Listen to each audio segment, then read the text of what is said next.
Hey YouTube, I'm Felix, and today I'm going to give you a look at this little mini toolkit bag I've been working on.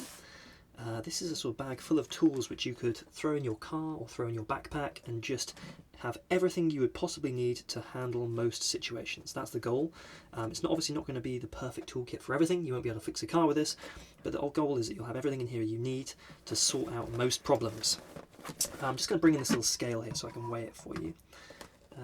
Yeah, it's pretty much 0. So just weighing it, we are at 1,500 grams, so that's 1.5 kilos, or what is that? 3.5 pounds. So pretty heavy. I mean, this thing is chunky, but the goal is you're going to have everything in here you need to fix almost everything in an everyday situation. First of all, I can probably hear you thinking, what the hell is this bag? You know, this is actually a sponge bag. Elemis, I think, is some cosmetics company. I think I got the sponge bag on an aeroplane. I can hear you saying, where's the Maxpedition, man? And yes, you know, I do own some Maxpedition bags like this. These are great. You know, they're absolutely fantastic. Don't get me wrong, I love these things. However, I think for this sort of use where I'm not going to be using this every day. If I wanted to fix something or get a tool out, what I would probably do is just open this up and tip it all out to get the tools I need, because I'm not going to use it every day. If I were using this sort of toolkit every day, absolutely this sort of Maxpedition makes a lot more sense because of the organisation. But the drawback with these is that they're expensive and you do lose a lot of internal volume to the sort of dividers, and you can actually fit a lot more stuff in something which is more open like this. So, hope that makes sense why I picked this bag. I also think maybe it looks a bit more stealth, right? Like these Maxpeditions, they have a sort of a tactical look, which I get, and it's really cool. But maybe this is the sort of thing that people are just going to go, that's just a sponge bag, you know, not worth stealing or something like that. When in fact it's actually quite a lot of money's worth of tools in here. So I'm going to open it up, show you everything that's inside it, and show you why I picked it and why I think you should pick something like that as well. Super open to feedback on this. I know these sort of toolkits are, I mean, you can think about them a lot, and there's probably loads of stuff I've missed. I would love to hear your opinion in the comments of what stuff I've missed, so we can make a better version 2 of this. But here is my first go.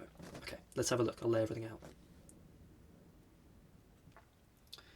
Okay, so here is all the stuff you can fit into this little bag, and yes, it does all fit. I'm not lying to you.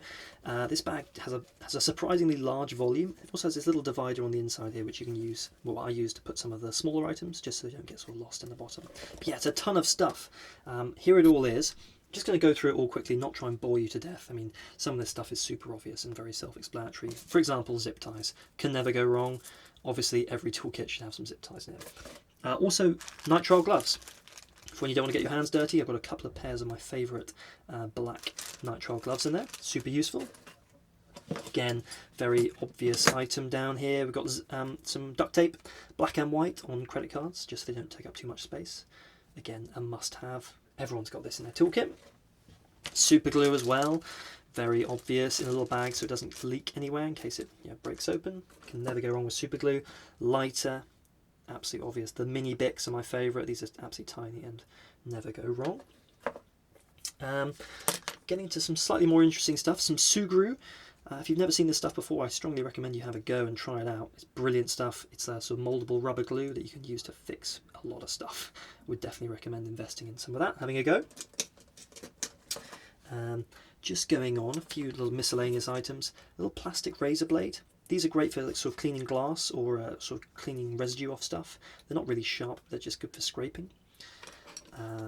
Toothbrush, again, just for brushing stuff in a sort of in a situation where you want to get some dust out somewhere. Very useful. Down here we have a radiator key. So this is a sort of quite a common thing in the UK. I'm not sure if it is in other countries, but this is what you'd use to bleed air out of a radiator. Sort of thing you'd want to have in a hotel room that's really cold. Maybe there's the air, the radiator's full of air and you want to bleed it out. You sort of need this tool. You can't really use anything else in most cases. You may be able to use a screwdriver sometimes, but this is just good to have.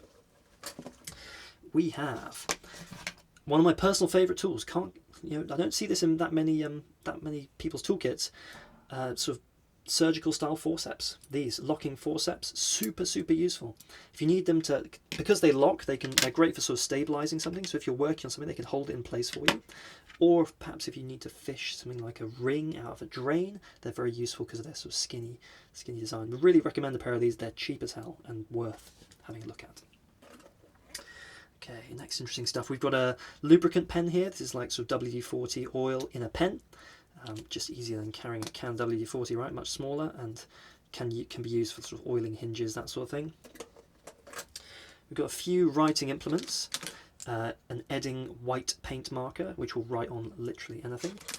A Sharpie, of course, and a Bic 4-way 4-colour pen. Very useful stuff. We've got an Olight mini pen LED light. Very good for sort of inspecting stuff, and super bright and very skinny and small. We have a CK extendable snap-off knife. I like these because the blades are really cheap, and I like the sort of the bit more precision you get with this sort of blade versus a larger utility blade. There's also some sort of legality stuff here in the UK regarding carrying big knives around. And also, don't forget, you've got another blade here on the Leatherman, which I'll show you in a second. Well, why not? That second can be now. So yeah, this is a Leatherman Juice S2. I can see I've really beaten on this thing where I've used it as a hammer before. It's sort of a bit knackered, this thing, but I do love it. It's one of my favourite pocket multi-tools. The Juice S2 is just an absolute... I think these might be out of production now, but they're really great. Obviously this functions as your pliers and sort of backups of a lot of other screwdrivers. And your utility knife and your scissors. Very good to have a little multi-tool. And this is my personal favourite of this size. Carrying on, we've got the Rolson. Rolson is this brand in the UK. They make sort of cheap and cheerful tools, but I do like them. This is like a sort of £2 or £3 tool. This is a mini screwdriver for working on electronics or kids' toys. Bits stored inside the handle here. Just a nice little thing to have, and just cheap and cheerful, as I said. And then we've also got a cheap and cheerful Rolson ratcheting screwdriver with bit storage. It's got loads of different bits held inside. Just a nice little mini screwdriver to have. You've got to have a screwdriver in this sort of kit, haven't you? Okay, carrying on. We've got the Gerber Shard, a very cool little mini pry bar. Great for sort of getting nails out of stuff, obviously opening beer as well, but mostly for getting nails out of stuff and just sort of cranking on things if you need to get a bit of leverage. Okay, almost there. Tape measure, little mini 3-meter tape measure. Can't go wrong with something like that. Show you some sandpaper. Here's some sandpaper. Super useful in this sort of kit. I think you really need to have sandpaper. And these are Orbital sander discs. Some might say these are, oh, that's way too much. That's they're big. The thing is, if you actually want to sand something, you'd want a nice piece of sandpaper to use. You wouldn't want a crappy tiny little square. So I've got 80 grit here. I've got 240 grit, and I've got 400 grit. These have the sort of Orbital sander, almost like felt, Velcro-y backing to them. So they're really nice to use. They feel great in the hand, and you'd actually want to sand something with these if you had to. So that's why I carry them. And they don't really take up much space when they're folded. They're pretty skinny. Okay, getting almost done. We have a mini multimeter. This is the UT 120A. Really tiny mini multimeter. I love this thing. It's actually got some pretty mixed reviews. A lot of people don't really like it. I don't think they were built that well, but mine works great, and I really like a sort of multimeter of this form factor. It really is tiny, and I think this is super useful. You know, just to test wires when you're about to fiddle with stuff, you want to make sure it's good for safety, and I would highly recommend something like this. And then we're down to the last 3 tools, probably the most important 3. We have, of course, the Irwin. Beautiful vice grips. I believe these are I think these are the 6-inch version or the 5-inch version. Gorgeous little Irwin vice grips.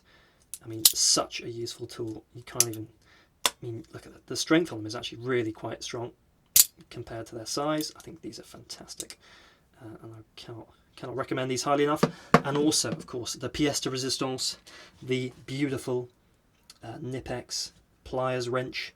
These are the what are they? The 150 version? Yeah, the 15cm version. They're tiny, absolutely tiny adjustable pliers.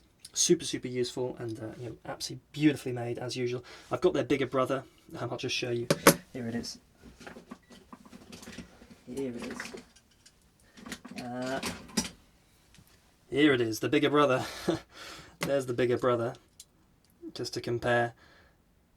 Oh my god. So yeah, they are absolutely tiny. These are the mini version, but extremely useful as well. These grip incredibly tight, and they're powerful tools. I would really recommend a pair of these. They are expensive, yes, but they're totally worth it in my opinion. And then finally, we have this little bag which contains a contains a little socket set here from Wera. So this is a sort of mini socket set from Wera with mini sockets, all absolutely beautiful, beautifully made. And not only have we got beautiful fine tooth ratchet, we've also got some little hex, some Allen key bits. We've also got some Torx as well. So yeah, that concludes the toolkit. It all fits in this lovely little bag here.